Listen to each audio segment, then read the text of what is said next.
Welcome back, listeners, to the Brighter Side of Blue, our worldwide podcast.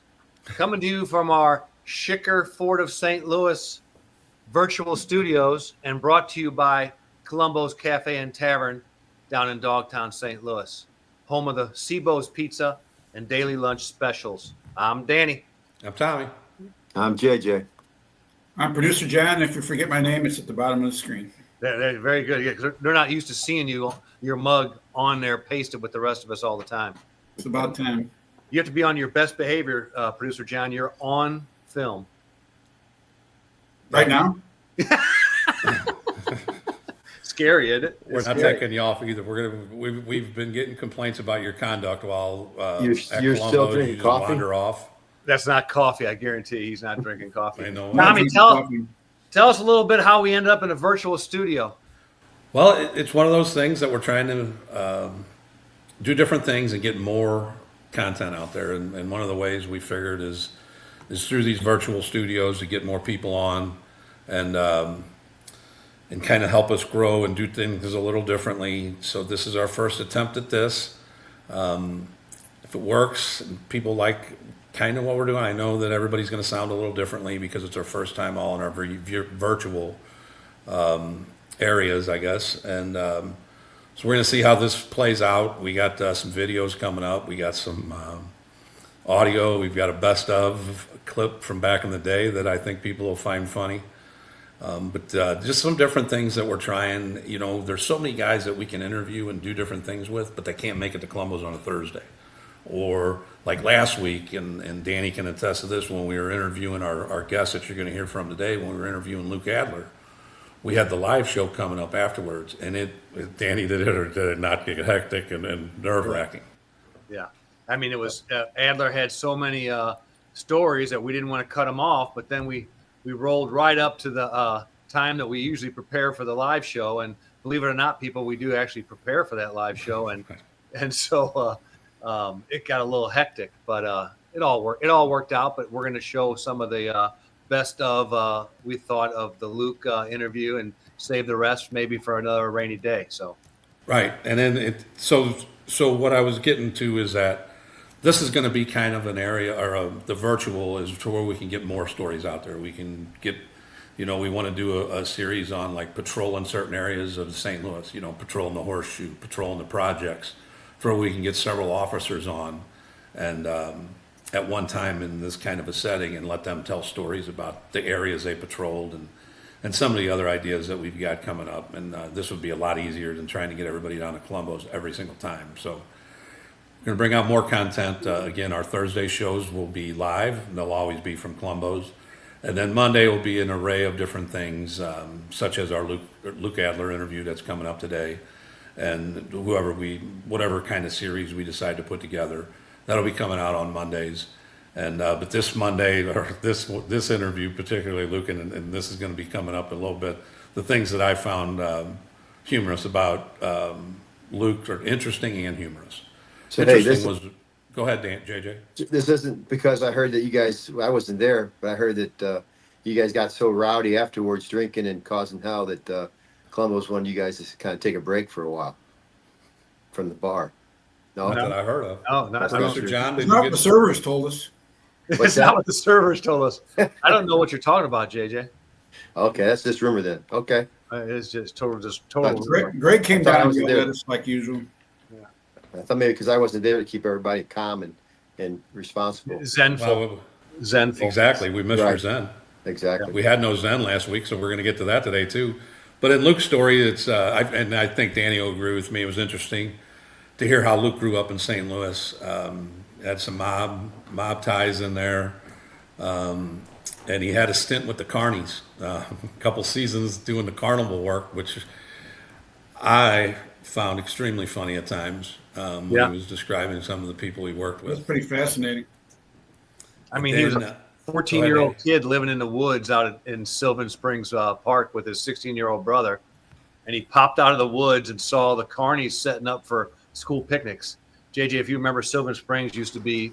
I used to ride my bike there. Yeah, that's where all the school picnics were. Well, Luke Adler and his brother pop out of the woods and they say, "Hey, you guys are setting up," and they said, "Hey, we'll give you $10. You help us set up and take down." And they fell in love with Luke, and he And the became story a goes from there. Yeah, you're Yeah. gonna ruin the whole story. Yeah, But well, I no, just wanted. no, I felt that part was captivating. What's And all then that he- racket? I Yeah, might And have then I might have ran into Luke down there because we used to yeah, go me to too. this. Our school picnics were already there, always I there. found no, I mean we used to ride there just for fun because I was relatively close, and there was a creek that now it's the cemetery. They took it over, but we used to have a big rope swing we saw hang out at. Yeah. That was, and he tells the stories about that, and then he goes into the fact he was in the service for a little bit, and then we talk about a couple things that he was involved with the Marshals, and one of them was being he lost a friend of his, a U.S. Marshal by the name of Deegan, Bill Deegan, at Ruby Ridge. So he tells that story, and then we end with the Santa Claus story, which is it's got Santa Claus, strippers, And meth. the whole bit, meth. So anytime you can wrap those into one story, you know it's going to be a doozy. And then and we'll get to that in a little bit. But then when we come back from that interview, we'll end the show with our Blooper. not a blooper, but it's one of our favorite moments from back in show number 2. I'm calling it a blooper because it was JJ. It's kind of a blooper. It's a classic for sure. I might quit after today too.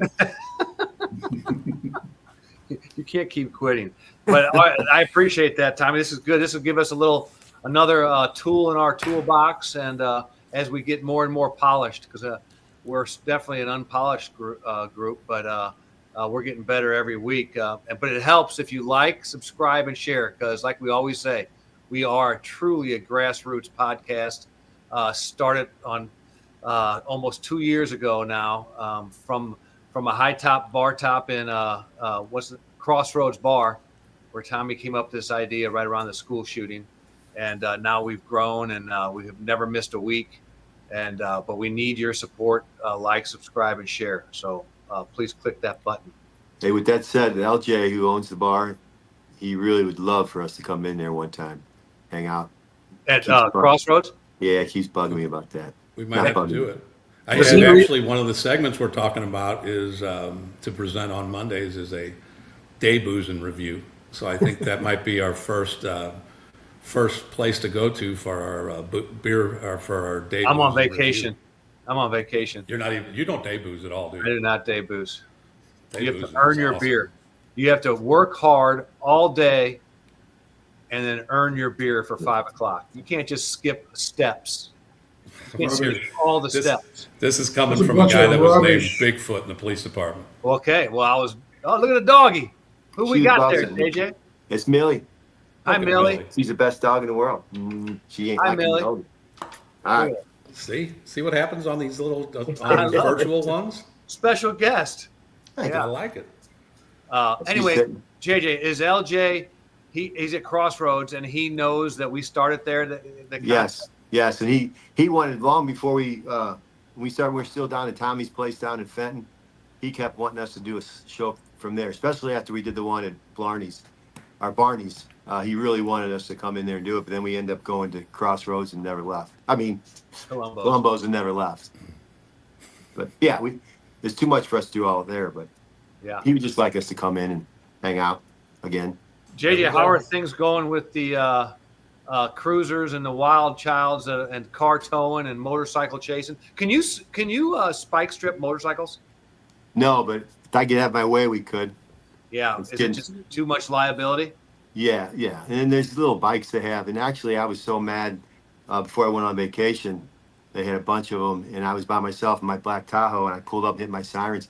They started circling me, Oh, and then one kid pulled up to my passenger window, and I was yelling at him, and he hit my window, and says, "We don't care. We don't." And I tried to get out of the car. He took off.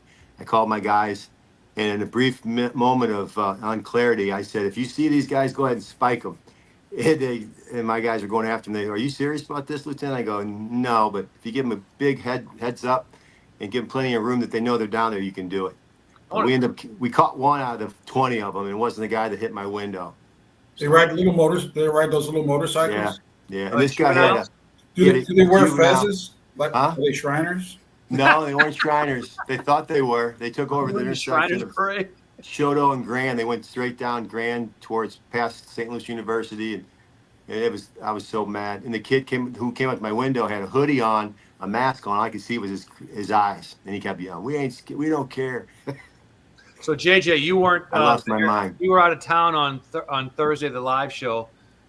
A great show with the chief Frizz. He's been looking for juvenile reform. So just so our listeners are clear, what you just said, you are in a police car with lights. Unmarked. It was unmarked. Unmarked, still light bars.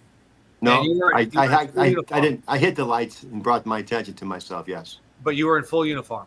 Yes. No doubt that juveniles knew you were the police. This kid, 100% they knew. And they came up to you and hit the car aggressively and said they don't care. One kid did, yes. And then I tried to get out of the car, put it in parking. But, my old ass ain't going to catch some kid on a minibus. No, we're not going to catch them. No, I will. Oh, boy, I was so mad, though. But I end up, we got one poor guy, not poor guy, we got one kid. He went over a vacant lot, and he threw himself off the bike, and we got him. And he told me, I said, if I'll give you your bike back and let you go home, if you tell me who the kid was wearing the orange hoodie and the mask. And he says, yeah, I honestly, I don't know. So he went to jail. Did you believe him? Yeah, I kind of did, actually, because then he was kind of a funny kid. And he says, officer, if you just let me go, I'll build you one of these.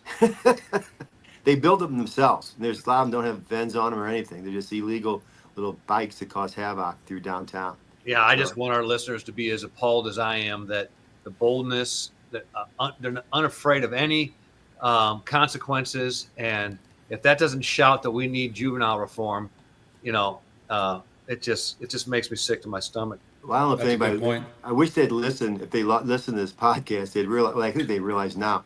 We were able to follow him from Shoto and Grand all the way down.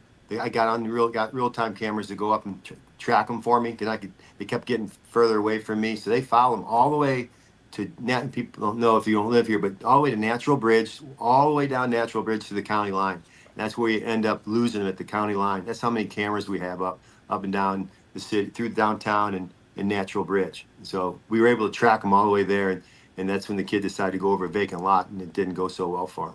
But I'm hoping he tells all his friends. I don't think they listen to our podcast. I don't think so. I'm just throwing that out there. I don't think they have to know, they have to know that there's cameras everywhere. For us to be able to keep track of them like that was pretty amazing. I told they don't care, JJ. If they look you right in the eye in uniform, and still hit your car, they don't care. Right.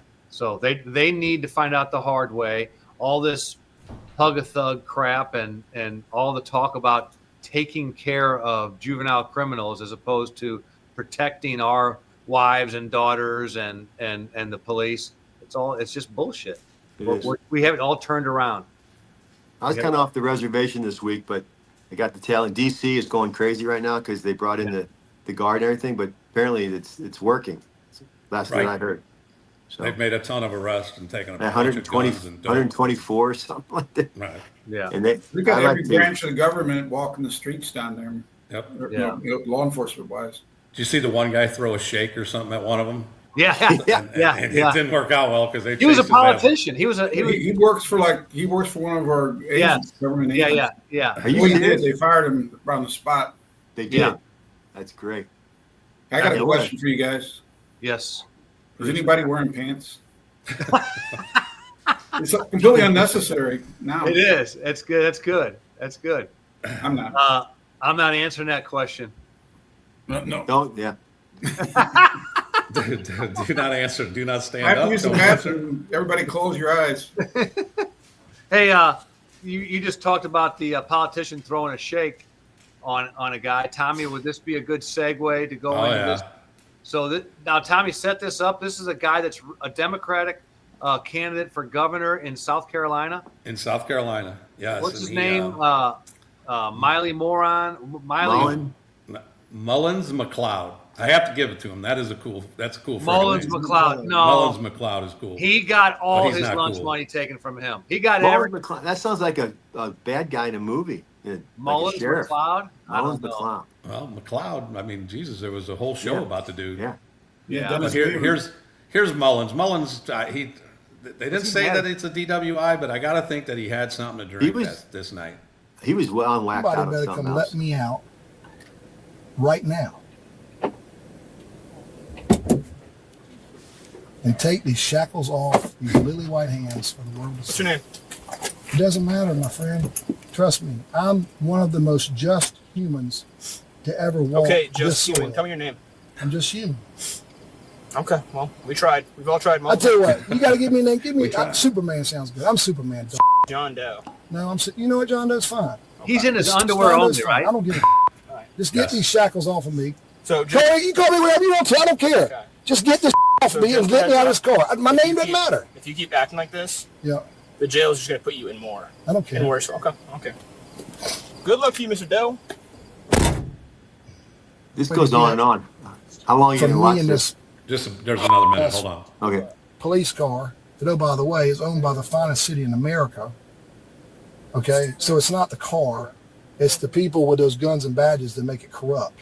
Oh, Because the cars that look just like this, Our fault. when they Police's take the fault. people's $9 billion door to door, Ben, door to door, and I know where some of that cash is. But I got to ask somebody that's extremely close to me, that name you do not know, whether I have his permission to tell the world. That secret may remain buried, and that's fine with me, because I can take you out if I need to down the road bam. real soon. Or in the morning I wake up and there will be a fair and just equitable. See, equitable remedy is the court where there's no jury. He's about to snitch somebody You out. follow here. me? So when it comes to dividing land, like disputes, you got one dude or one gal. But you know what? Watch this. There was a black man, master-necker in Richland County, who I can't remember if they took out or not. I just know there was a black man, last name Strickland, Richland County. He was a master in equity. I bet you somehow this road leads to him. Okay. This dude. That's it. Look, This he had to They snitch said out he the poor was- black dude. He was walking Police down are the corrupt, street. but he's talking about taking people out tomorrow. Right. It's the police's fault. It's all Yeah. the police's fault. Yeah. They're corrupt and stuff because they He pull looked over totally reasonable to me. Right. In his underwear, sweating. sweating He's his hot. butt off. Well, he was walking down the street. They found him talking to him. He wasn't drunk. He was on some kind of Yeah. like narcotic. You don't get drunk and act like that. And then he went off the reservation too. He's running for Like- governor in South Carolina on the Democratic ticket, and he's refusing to step aside. Yeah, he's unreal. He's plowing Keep forward. going. We need that guy as a governor in Yeah. the United States. That dude. Well, maybe if Mamdani wins up in New York, that mayor candidate, that communist up there, maybe he can go up there with him. Yep. How do you not back out? How do you not say I'm sorry and just go away? How do you not get out of the race? It's unbelievable. Yeah, well, So I got a question though. You think he was wearing whitey tighties? definitely. Definitely. He looked like a tiny whitey dude. He He did not look like a boxer guy. Well, boxers or briefs. What do you got? I'm a brief guy. Briefs. Really? Briefs. Yeah. Yeah. I'm Briefs. a boxer. Box. Really? Oh, I brief. thought it would be 4-0 briefs. Really? That's like the boxers, huh? I like it. No. No. All right. Just I do curious, like the but fitted boxers. I mean, they're not the baggy boxers, but boxers nonetheless. yeah. But this guy was walking down the street mumbling and crazy. Then did you see? Did you go down and look at his whole what he said? There's a whole list you can get on when you click on YouTube. He rambled about crazy, this incoherent stuff. It was nuts. So I'm surprised the officer didn't know him. I mean, he's a candidate for governor and didn't recognize him. I guess he didn't look. The officer did not seem amused by anything. Okay, No. Mr. No. Doe. Okay, Mr. Doe. Okay, just human. What- Yeah, that's Whatever fine you- with me.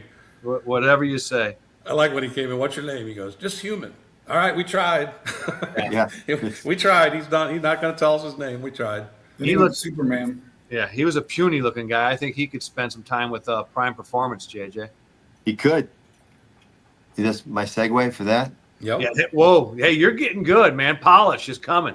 You threw That's me good, off. 'Cause I was JJ. doing my. We'll get used to yeah. this. We'll get used to it. Yeah, you can go to Prime Performance and make yourself feel better again. But there's 2 locations in O'Fallon, Illinois, and Fenton, Missouri. You Let's feel run go. down? Let's to go Prime this Performance. week, JJ. You want to go this week on Tuesday? I hear. When's your big pickleball tournament? That's tomorrow. Yeah. you might need it after that. Yeah, I'll be playing in a heat advisory. I'm not looking forward to that. It's not good. But we'll see. JJ, you got a Zen that goes with that advertisement for Prime Performance? Yes, I guess I could. Small steps every day lead to big results. Small steps every day lead to big results.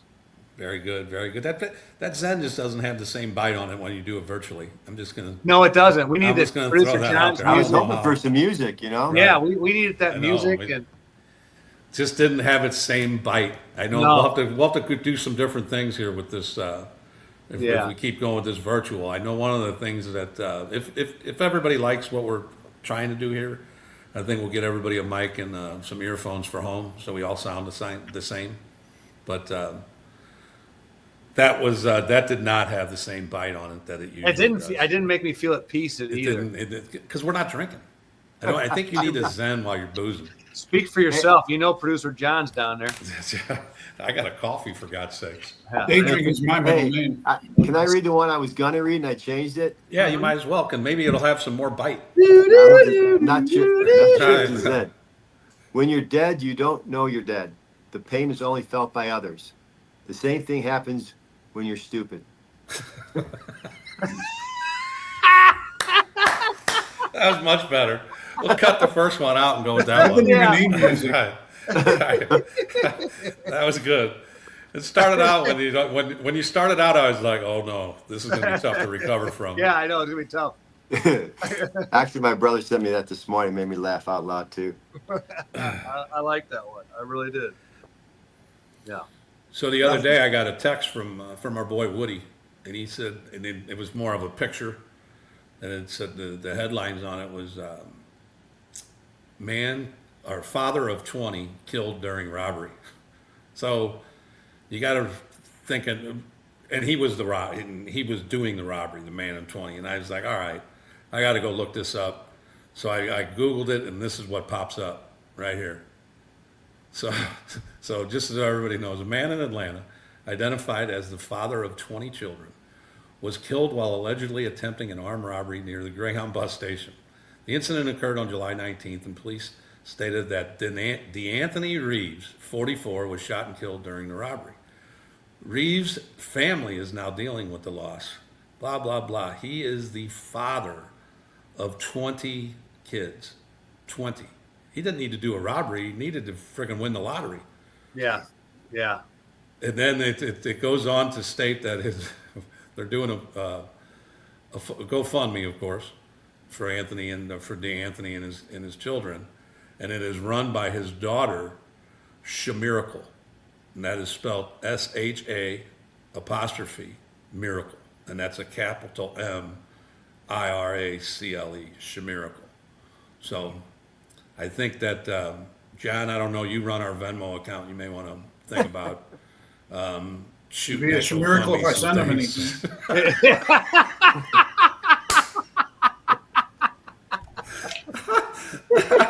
That was good. He's out doing robberies at 5:30 a.m. He's out doing robberies. How old was DeAnthony when he got killed? 44. Okay. And then I read it as I was trying to pull up some stuff for this. I read an update that at his funeral, 10 of the 20 children showed up. Not all 20; they couldn't make it, but 10 of the 20 showed up. So that's Wow. It's a 50-50. So that's good, How many baby mamas showed up? right? Probably all of them. Producer John, Yes. do we have a musings from the microphone with producer John? Brought to you by. Fairway Automotive. Okay, there you go. Again? For all your automotive repair needs. Come on down, get your oil change, and have a cup of coffee. And popcorn. Popcorn. No, Donuts go early enough. I'm going to plug. I did this last year. It's a really good organization called Hootie's Rescue Haven. It's out in St. Clair, Missouri, out in Woodyville. But it's basically a farm where they take in all these dogs and cats, and they actually have like emus out there and roosters, all kinds of animals. But They're getting them out there for adoption, and they're having their golf tournament again. It's at Sugar Creek Golf Course out in High Ridge. Now they have all the foursomes are taken up. They have plenty of golfers, but they're lacking sponsors. So if you own a business or you just want, as an individual or as a pet lover, if you want to support the cause, it's Hootie's Rescue Haven, and I'll give you the number. Somebody fill up the time while I look up the number. Okay, All well, right. we'll have to Stay have tuned, because Russ. right after this, we're going to go to our interview with Luke Adler. Yes. So as soon as And he gives also, that, anybody that needs accounting services, don't forget we got Dr. Chris Dusold at Avail Professional Services. Dr. Dusold is known as the Marty Bird of accounting. He's does the most cannabis accounting in the state of Missouri. So he's a good sponsor, a good friend of the police. Avail Professional Services. Yeah, we all know Chris. He's a good dude. So call Russell Johnson at 314-805-7742. 314-805-7742. If you're interested in sponsoring a hole, and they have other sponsorship levels too if you want to do something more aggressive. But my wife and I have been out there. It's a neat place, and it's definitely worth supporting especially if you're an animal lover. so Have Russ come down on a Thursday during our live show, and we'll. He's coming down this Thursday. Okay. All right. Beautiful. Great guy. I won't be there. so you can get an emu from Russ too, not Yeah. just a dog. Yeah, you can get an emu. Are they hard to? An emu as a pet, I guess you just They're need. mean. Is it the same rules? A fence? They can't fly. Yeah, Just need I don't know. fence. They're kind of big. They're kind of, they're kind I of don't impressive know. looking. Those roosters will chase your ass around, though. Oh yeah. Stay away I'm from gonna them. have to ask Russ some questions this Thursday about emu adoption. Yeah. I might like an emu. We got Luke. You're fast. Yeah, we got Luke coming up, and then we'll be right back with our blooper or whatever. Yeah, we wanna no, call I it. like it. It's Our JJ. best of or blooper. Great. Can't So wait. enjoy that interview with Luke, and pay attention to Smiley. Smiley was my man. Luke Adler, 27-year veteran of the US Marshals, author of the book Chasing Bandits. And Luke did all of his time here in St. Louis. 27 years, right, Luke? Yes, sir. Yeah, I traveled around quite a bit, but always out of St. And then Louis. grew up here in St. Louis, which is uncommon for federal agents. Born and raised. Yeah, we're one of the only agencies you'll see that happen, really. So, and then, but yeah, it's great that. And then thank you to Bill McDonough again. Bill set us up with Frank last week, and now he's set us up with Luke. So we'll have to great guy. start paying him for the for setting Producer. up our guests. Yeah, we'll have You know, to- it's kind of this must be a good book, Luke, because one of our on-duty coppers was up enjoying a daily lunch special, came down and said hi to us. he did. He saw the book, and he read it. He says it's a great book. So He's in charge of St. Louis sales. now he is. Now he is. Now he is. Yeah. Well, that's good. So 27 years in the city with the deputy U.S. Marshal. Worked out of the federal courthouse downtown, 1114 Market Street, until we transitioned over to the new one over at 110 South 10th Street. But before you were with the U.S. Marshals, tell us a little bit about where you grew up. Wow. Born and raised in St. Louis, Missouri. Okay. Very, very dysfunctional family. Congratulations. Thank you. Born actually up in the projects, up in the hood. And then my mother had four boys, a single mother, hooked up with my stepfather when I was probably 4 or 5 years old. He was kind of a baker, entrepreneur, owned some restaurants and that kind of thing. Then he got hooked up with some guys who he thought were his friends, the mob, John Vitale and Anthony Giordano. Okay. They ended up taking him down, completely wiped him out. Do you remember the name of the bakery he worked at by any Well, he chance? had several. Herman Laub's Bakery he owned, Adler's Bake Shop. He had several Adler's Bake Shop. And then a couple little restaurants, more like a mom and pop. All in kind St. of a thing. Louis. All in St. Louis, yeah, everything. So that's in how he St. met the Vitales and all that, I'm sure, right? You know, actually, yeah, it's an interesting story. His sister actually worked over in one of the unions, 110, I think. And she was very good friends with John Vitale's Gamache, his girlfriend, not his wife, and they had a daughter together. So that was that connection. And so she introduced my dad to John Vitale. And then, a lot of people think, oh, I'm friends with this guy, but that isn't so, unless you're a mob guy. Okay. And so he ended up taking him down. It kind of, broke him, took everything. Vitale broke him? Oh, completely broke him. Yeah. Stocks, bonds, the whole portfolio was gone. Because what he did was he introduced a friend of his who could be his accountant and manager, and he'd take care of all the book stuff so Roland could just focus on the baking, the cookies and the bread and whatnot. Yeah. So he did that, introduced this guy in. Well, that guy had power of attorney over everything. Then the bakery, it hit the news when the bakery blew up that they thought it was a mob bombing. In actuality, it was a gas leak. Oh. And Roland took two of my older brothers, and they had gone over to take a look They at were pretty sensitive about when stuff blew up back in the day. Exactly. Yeah. Yeah. And Vitale's name was anywhere near it. Yeah, exactly. Yeah, and this was probably 60s, early 60s, Hampton in the Osho area. Mm-hmm. He had Herman That puts them in the area. Herman, how do you spell, what is it? Herman Laubs, like L-A-U. And Hampton and Neosho in the 60s blew up. Yeah. Yeah. And that's why I caught That's everybody. crazy, isn't it? Let's put them in the area where a suspected bomb might go off. Yeah. Yeah. Yeah. But the reality was it was a gas leak. And Right. he took a little newspaper, wadded it up, and lit it on fire because his flashlight wasn't working, and got in there by the gas leak, and boom, blew it up. So he blew himself up, my brother, two of my older brothers, and it was just kind of a fluke. They got blown out, and they all survived. Mm-hmm. At the time, I had an uncle who's a St. Louis City police officer, Ron Adler, and he ended up getting promoted. John Vitale helped him get promoted through that friendship with my dad. Anyway, That's so he believable. ruined him, took everything down, took every dime he had, and then we moved from the city out into the county, and that kind of transition. But you my said life. one thing that piqued my interest when we were talking is that you then, at one point, you become a seasonal worker with the carnival crews that travel from coast to coast and do the rides and whatnot. Right. Okay, tell us a little bit about that. What happened was my stepdad, he would boot everybody out of the house. And so when it came my time, I was 14, I got to boot. And then I hooked up with one of my older brothers, who, Phil, and we went down, we lived in the woods for a time. We just kind of hung out on the streets. We hooked up with a third guy that he knew from the group homes back in the day. And we ended up spending a lot of time out in Sylvan Springs Park or Jefferson Barracks Park. We used to have our school picnics there. Yep. Sylvan Springs. That's exactly right. That's how it happened. Everyone had the school picnics down there. Yeah.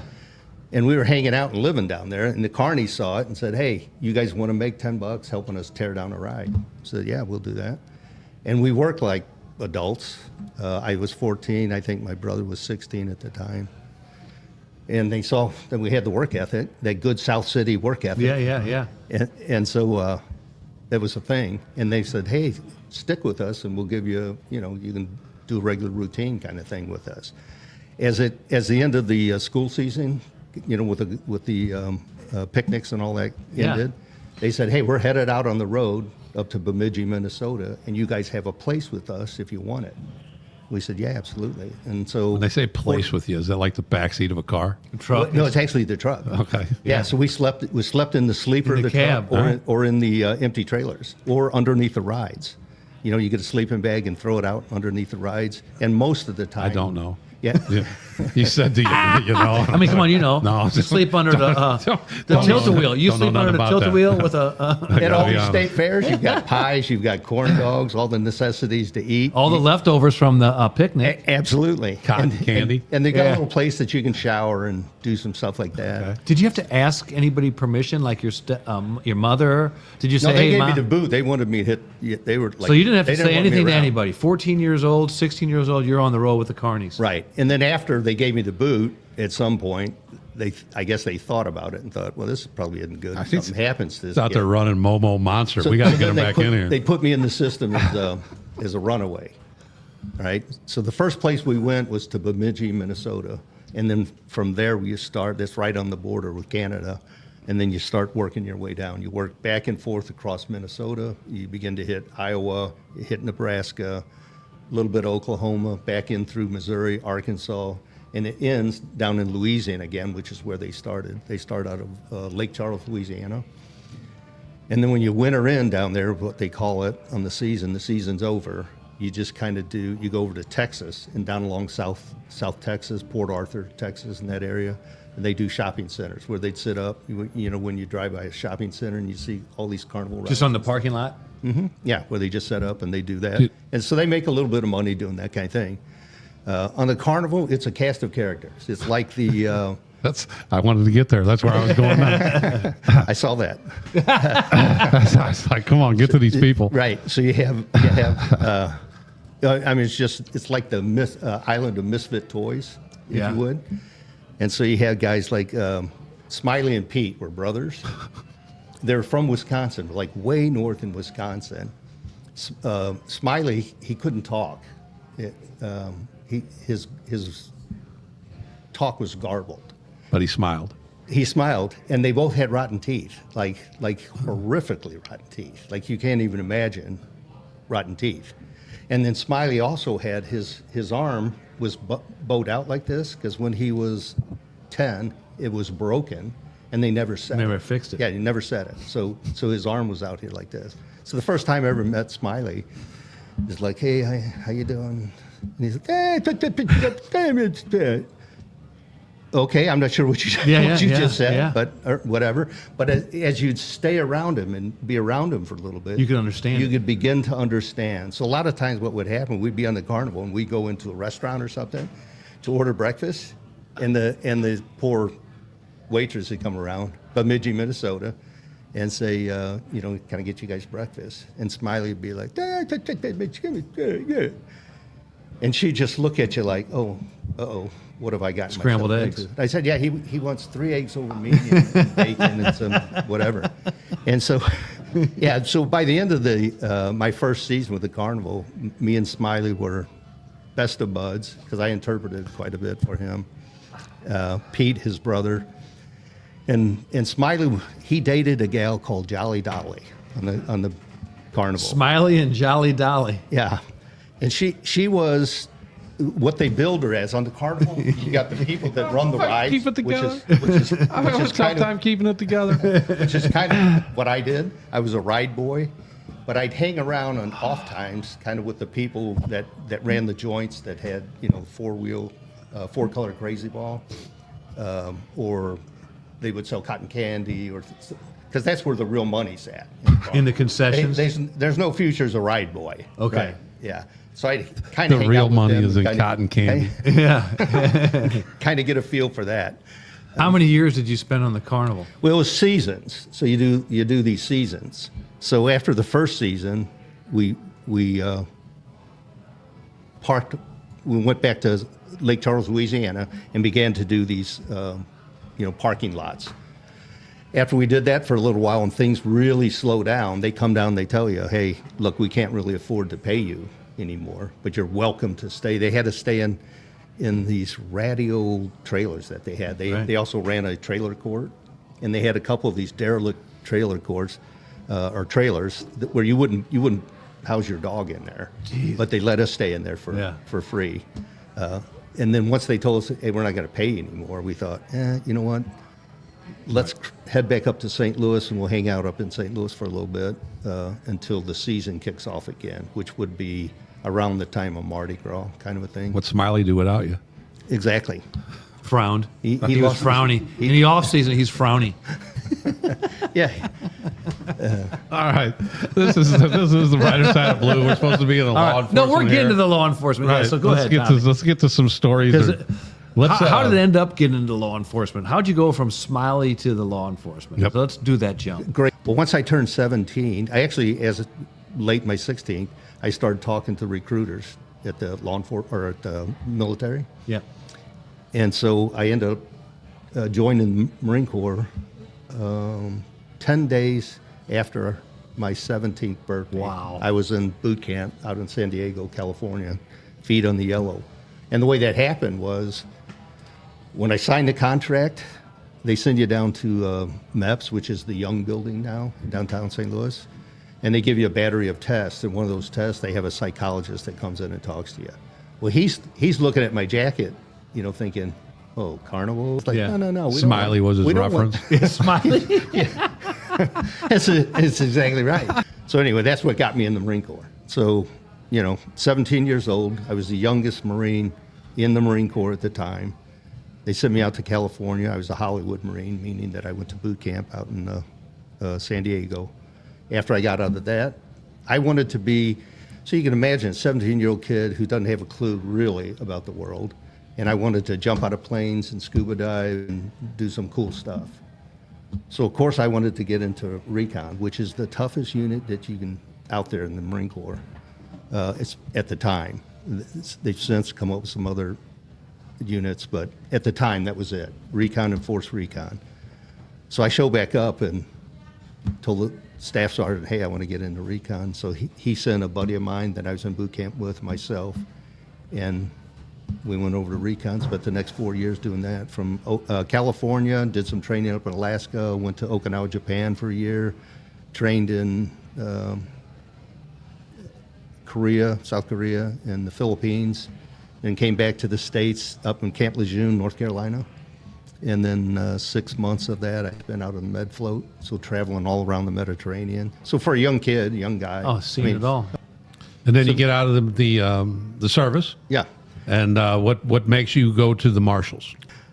The Marshal Service has a rich history. And I thought, there's nothing, I don't think there would be anything more fun than chasing bad guys. You ever, the movie Butch Cassidy and Sundance Kid? Oh, I love it. Oh, best movie going. Yeah. In the Marine Corps in Okinawa, Japan, once a month they showed that movie. Wow. Yeah. Yeah, so we'd watch it a lot. Right. Well, there's a part in there where Butch and Sundance are looking at each other. Who are these guys? Yeah, that are they kept chasing saying that. Who are these Who guys? are these guys? Who are these I guys? wanted to be one of those guys. Those were Texas Rangers, weren't they? No, They no. were U.S. Marshals? They weren't U.S. Marshals. They were actually, it was a conglomeration of the Pinkertons. Pinkertons, yes. Yeah, it yes. was Pinkertons. And they hired, he mentions, and it's like, oh, is that That's Lord, right. Lord Baltimore? Yeah. So I thought, you know what? I want to be able to pursue guys like that and bring them to justice. And I thought, what a cool job. Yeah. Ruby Ridge. We all. How does Ruby Ridge go down?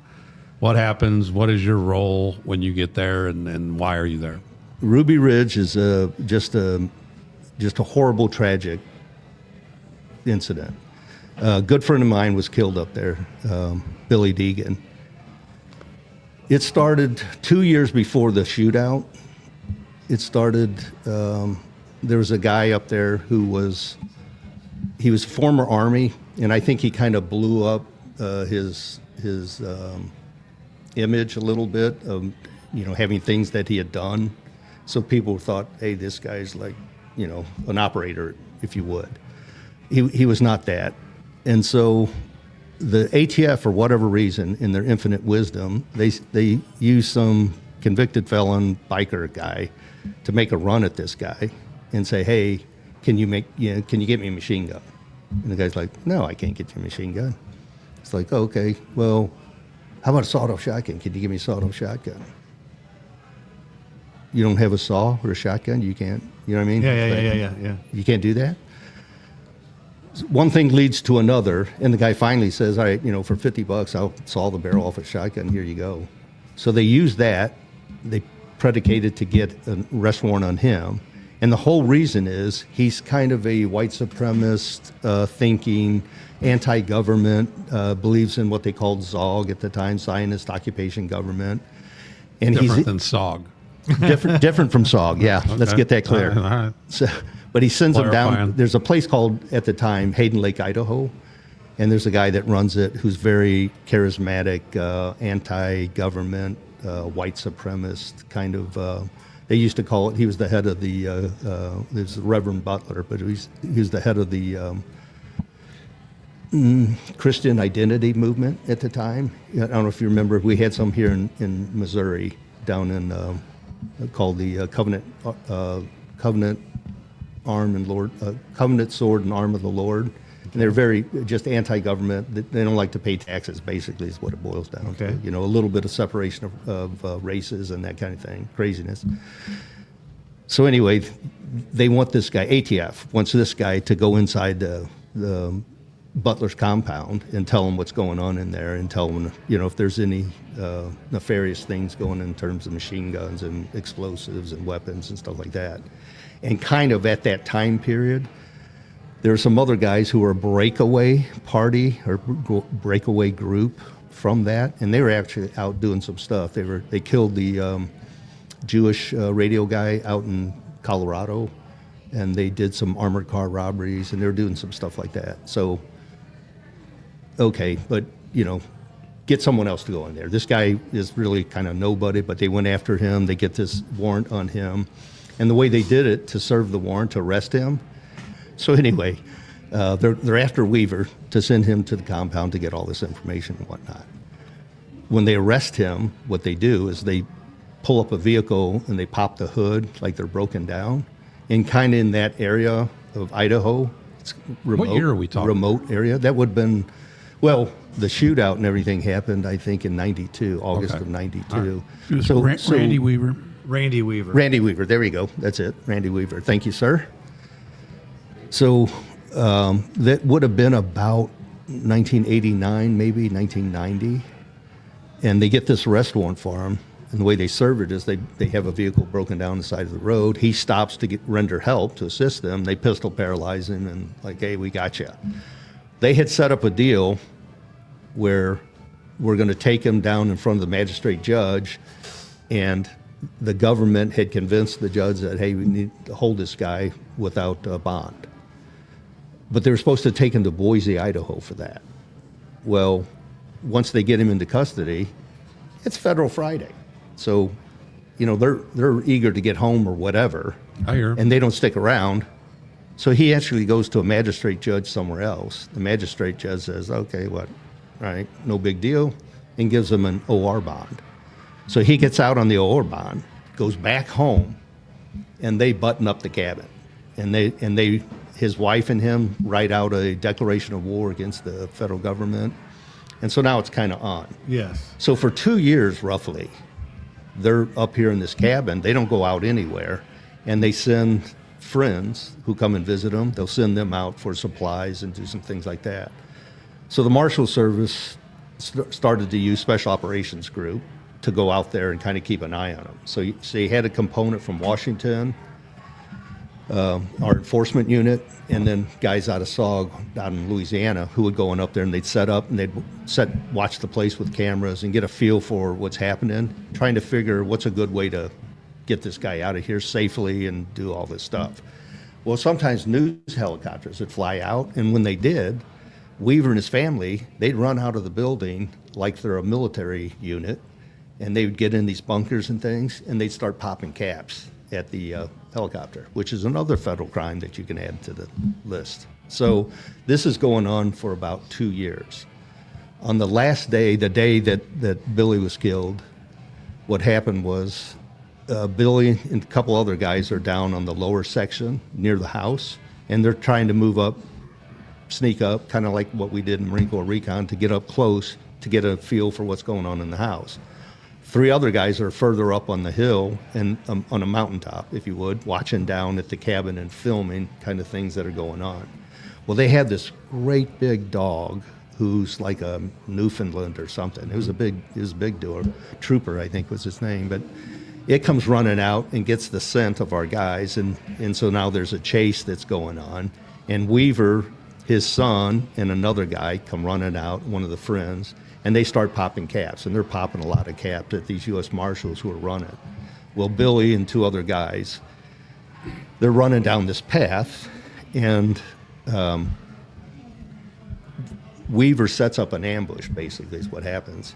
He outmaneuvers them and comes over from another side, and so they're getting kind of a crossfire.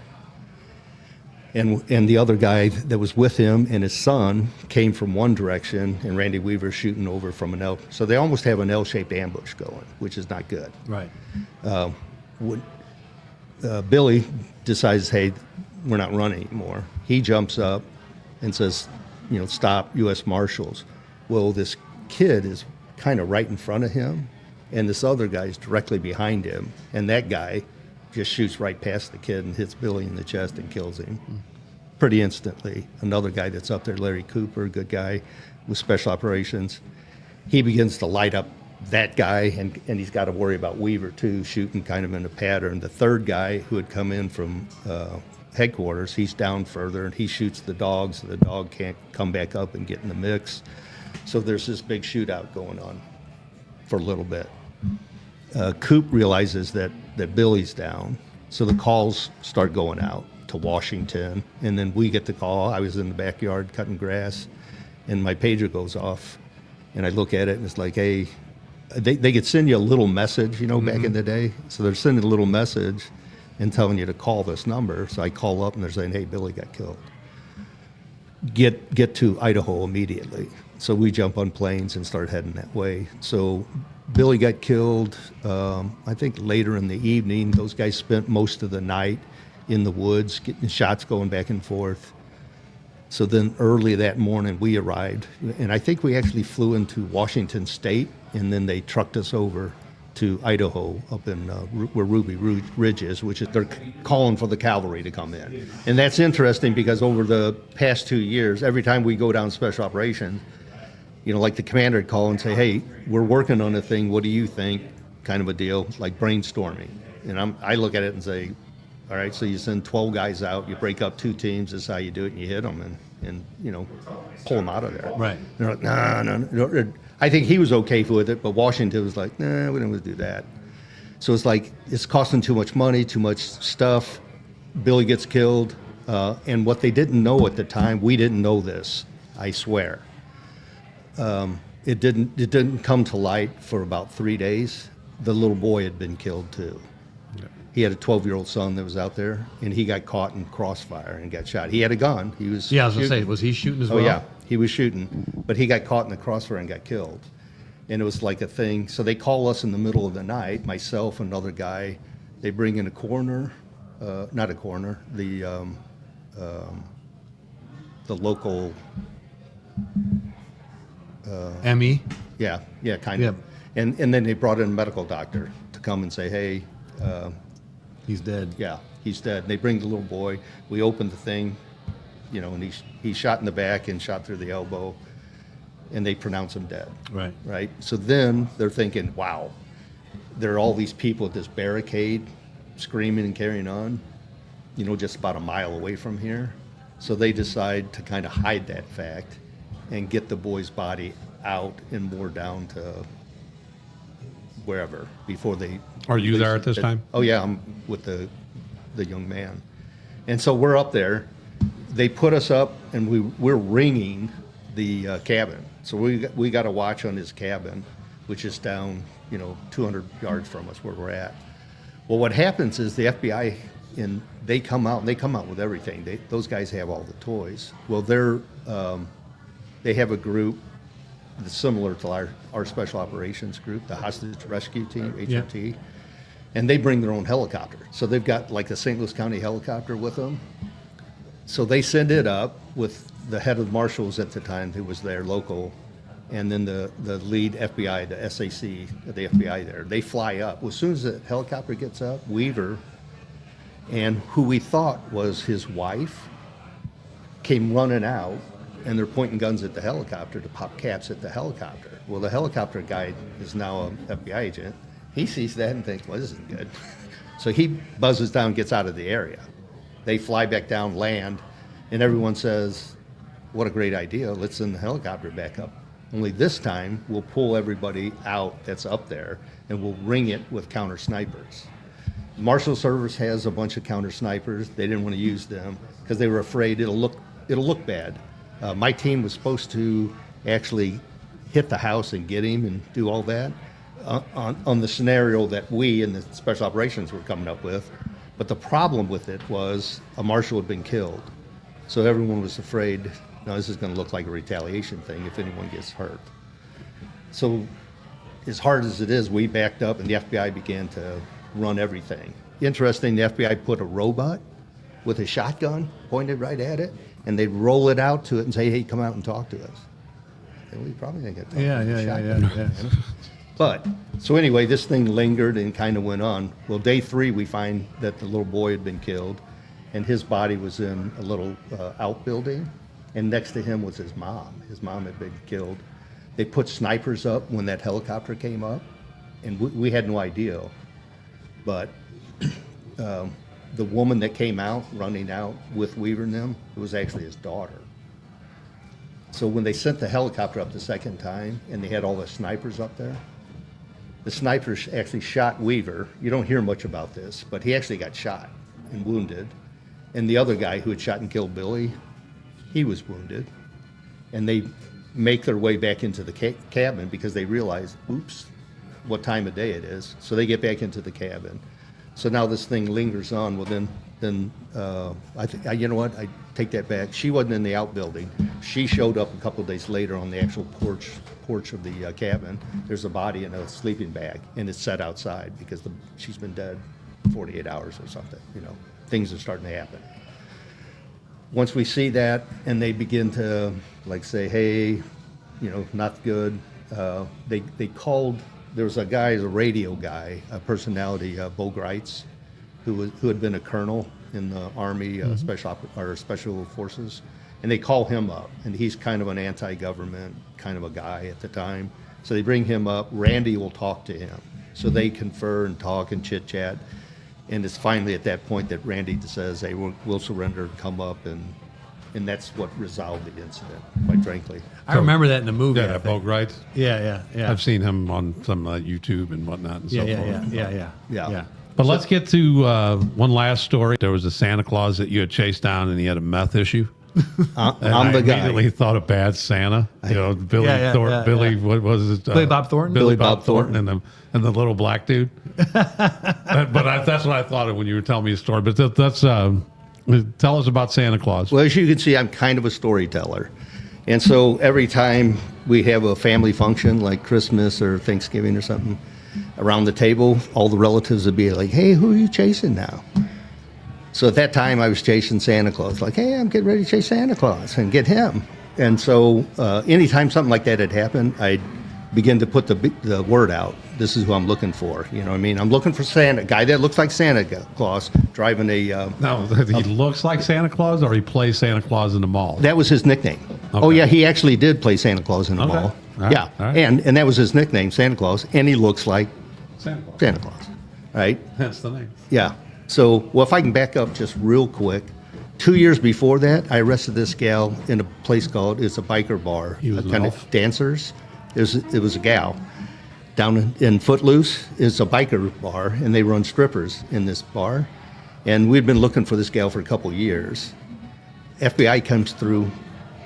They do something in that bar on the Gina Dawn Brooks missing thing, and they're interviewing some other gal, and the guy hears this gal's name is Nina. So I got a warrant, and he knows. I've worked with him a little bit. So he calls me and goes, hey, you know the gal Nina you're looking for? Did you arrest her? I said, no, she's, we're working on it. On the but lam. She's a dancer, yada. He goes, I came across this dancer down at Footloose. His name's Nina, yada, yada. At the time, we have the, do you remember Noble Bennett?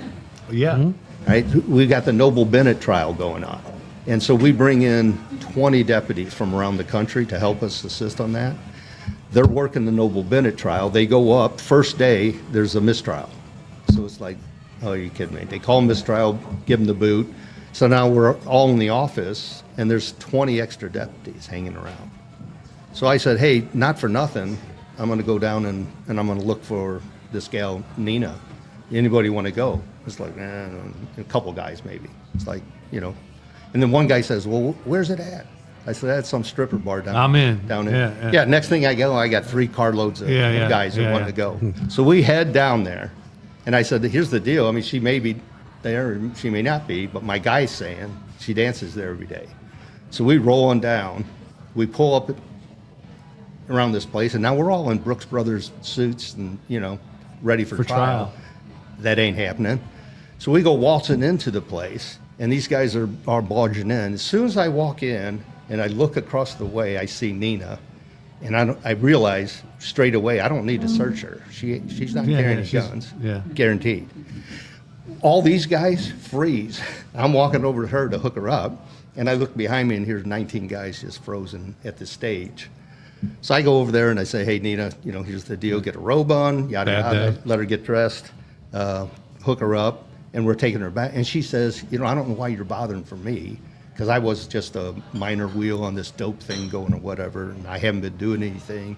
Who you need to be getting is Santa Claus, who lives like 2 blocks down. And I said, well, tell me about Santa Claus. So she starts filling me in about Santa Claus. I write up a report, send it over to the DEA. It goes in file 13 or wherever they put that stuff. 2 years later, Santa Claus is coming through the airport, and he's got two kilos of methamphetamine. And this is early 90s. So 2 kilos of methamphetamine is like, are you kidding me? Bad Santa. He would fly out to California, and he had a hook with the Hells Angels. And he'd buy their methamphetamine, which was the old method. You know what I mean? It's like Mr. White. It's the real stuff. crystal, long method cook and whatnot. And he comes up there. Well, they catch him at the airport. They bring him over to the marshal's office. I'm in the cell block. He's in there, and I walk back, and it's like, whoa, Santa Claus, because he looks like Santa Claus. And I take him up to Judge Philippine at the time for his initial appearance. All right, so that much methamphetamine, it's a mandatory no bond. They're not giving you bond. Unless the judge can find some weird reason that they should give you a bond, all right? You're not getting a bond. This guy's 65 years old. Santa? Santa. Okay. We're inside the old federal courthouse, at 1114 Market Street. Yeah. That has all that rich structure and everything. We're inside there. I walk over and I see this gal who's early 20s with a baby, and I'm thinking, well, it's got to be Santa Claus's granddaughter. And there's an older guy, maybe 40-ish. That's got to be her dad, and now here's Santa Claus. Well, the girl, The whole Claus family? was actually Santa's fiance. That's the whole reason he was in the meth business, to attract these young gals. So they're in there, and I'm thinking, there ain't no way he's getting bonds. So you guys, He can't. He's a flight Just- risk. He'll get in right. that sleigh. He'll be gone. well, Judge Philippine didn't. Rudolph was already revving up. Rudolph. That's what I used to call an early start. Yeah.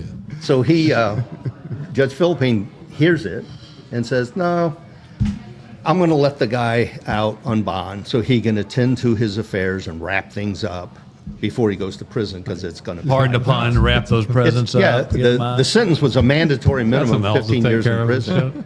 Yeah. So he went into the wind, and we began to chase him. So the chase is on. We start looking at everybody, going down, doing interviews, and everyone tells us, hey, he's no longer in St. Louis, or Missouri, southern Missouri. North Pole. Yeah, you he's just get on he's that out in Santa California. tracker. You just get on that Santa tracker. You don't have to be a marshal. That's how we got him.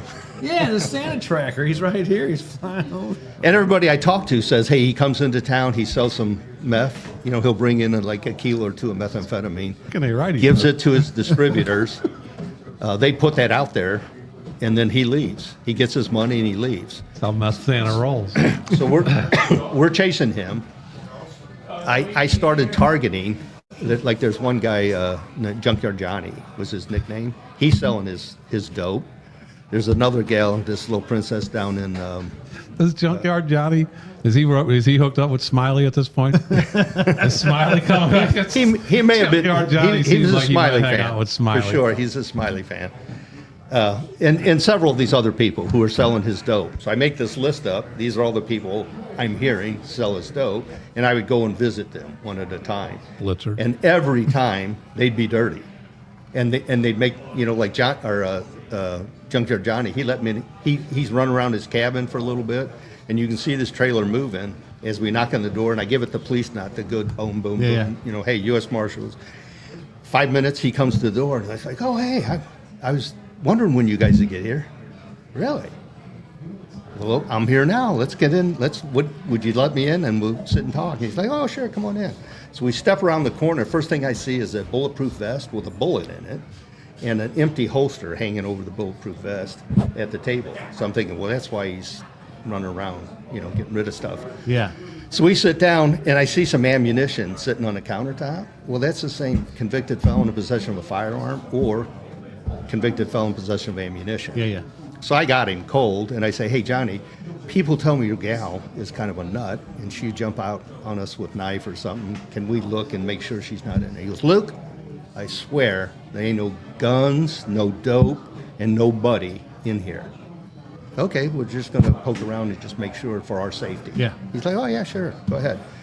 So I sit at the kitchen table with him while my partner goes and does that. He walks back in about 2 minutes with 45 pounds of ephedrine, and it's pharmaceutical grade ephedrine, which at the time, that was the beginning of the cooking craze with methamphetamine. Mm-hmm. And I said, holy smokes, what's this? And he goes, oh, I came out of a burglary in Springfield, Missouri, and I was going to cook stovetop meth with it. Well, hold that thought, John. So I'm chatting with him, well, then he finds the pistol, and it's got one shot out of it. I said, what is that about, John? He goes, well, it's a dangerous business. I had to make sure the vest worked. So he shot the vest to make sure that the gun worked and that the vest worked. So we chatted with him. So it was guys like that, as I started locking them up and flipping people like that. So I locked up 6 bandits and sent them to prison. Hardcore, fed time.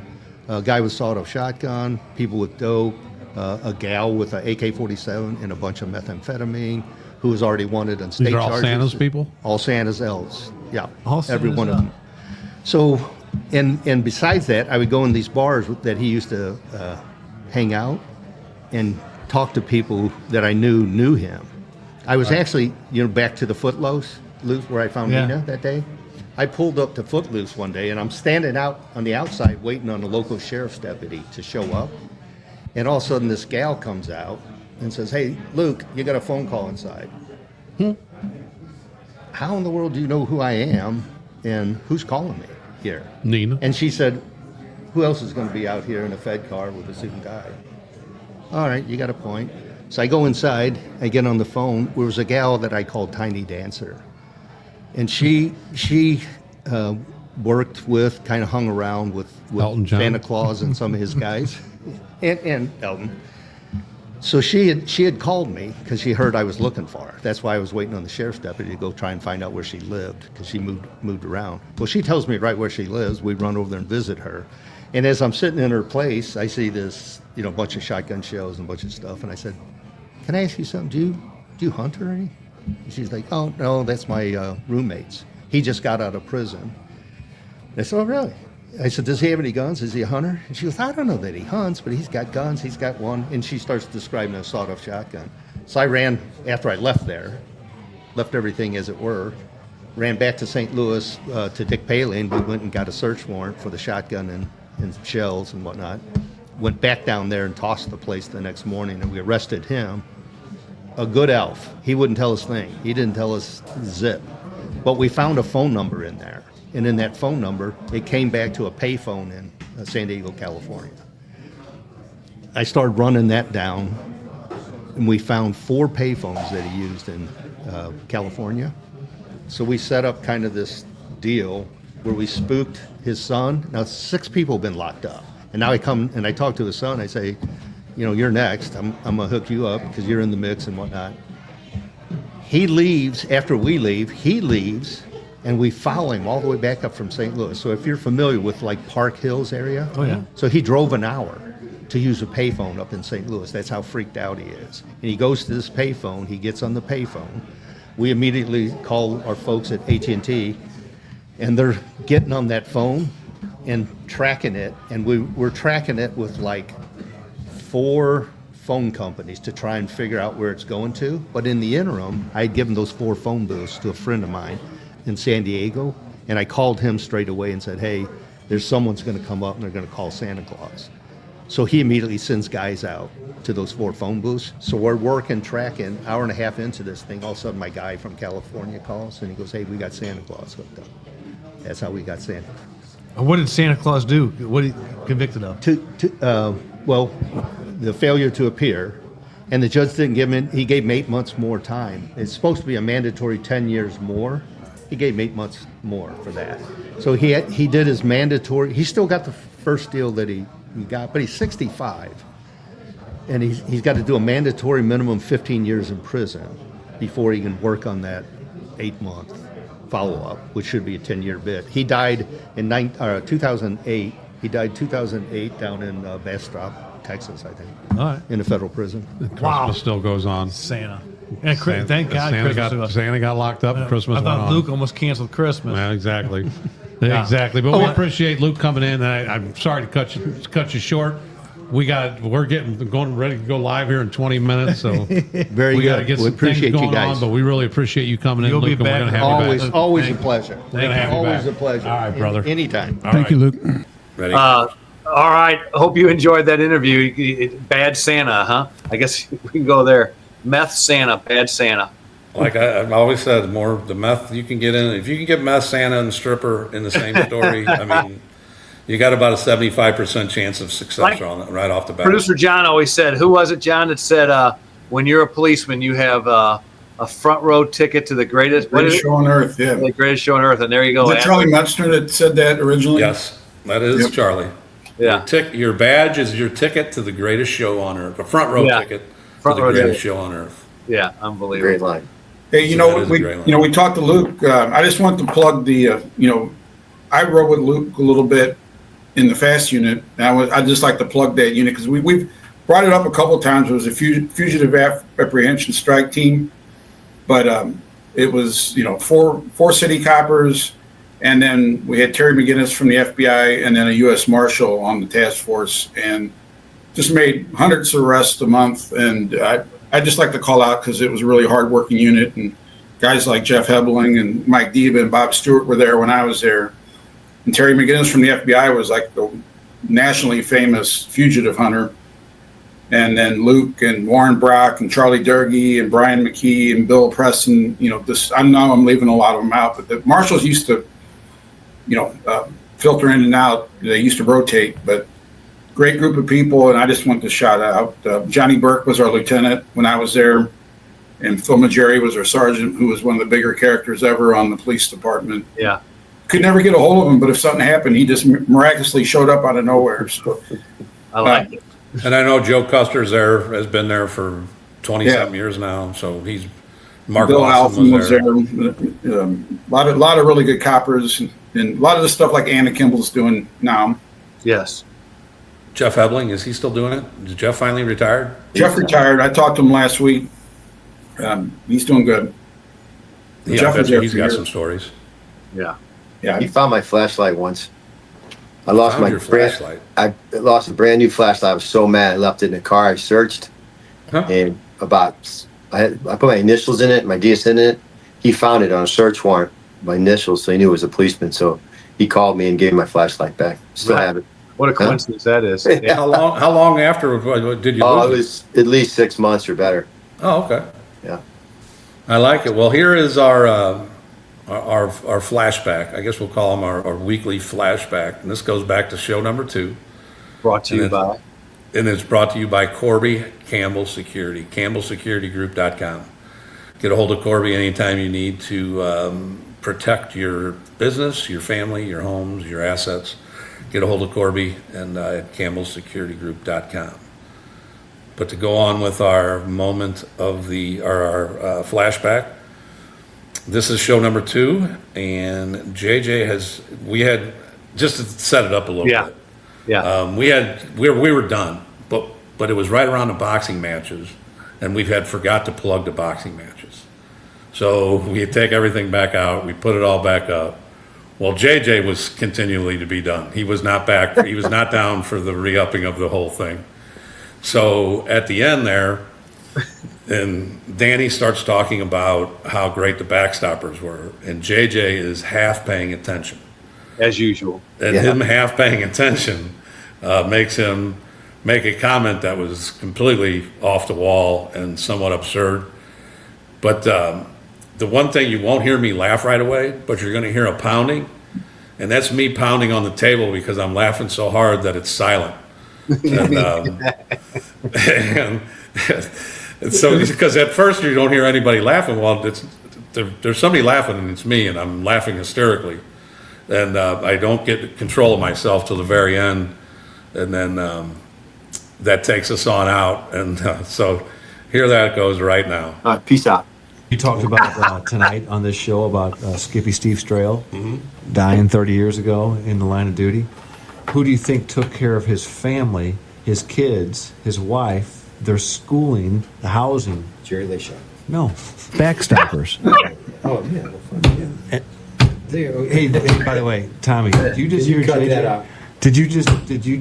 I didn't mean like Is that. there I thought any you meant, way watched out for him? Like, That's what's going not being cut out. That is so going in. Yeah, he was talking about bills and shit. Like, I was texting motherfucker. I'm getting texted. I can't wait. We're gonna play that for Layshock. Layshock.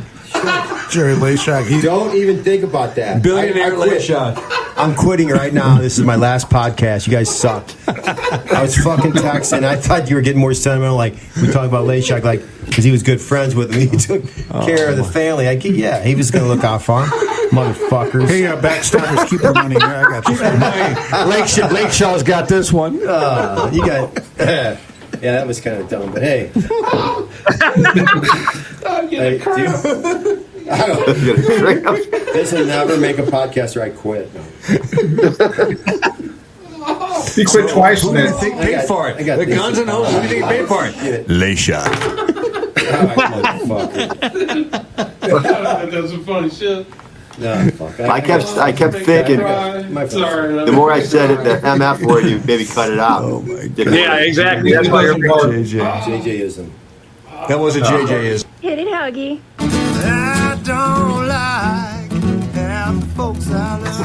It's the first time JJ quit. It was the first time he asked us to cut some shit out. Yeah. Yeah, right. I learned from that lesson was not to be careful because I know nothing's getting cut out. Nothing's getting cut out. No. Nothing you say is getting cut out. Tommy, I like that segment. So Yeah, we'll have to do one of those a week, just a little Yeah. flashback to it. Yeah. And that was before we were on video. Yes. yeah, yeah. We were audio only. Talking about the grassrootness of us. Yeah. Yes. So Continue All to right. like, subscribe, and share, and what about our communities? communities that support law enforcement are safer places to live. Peace.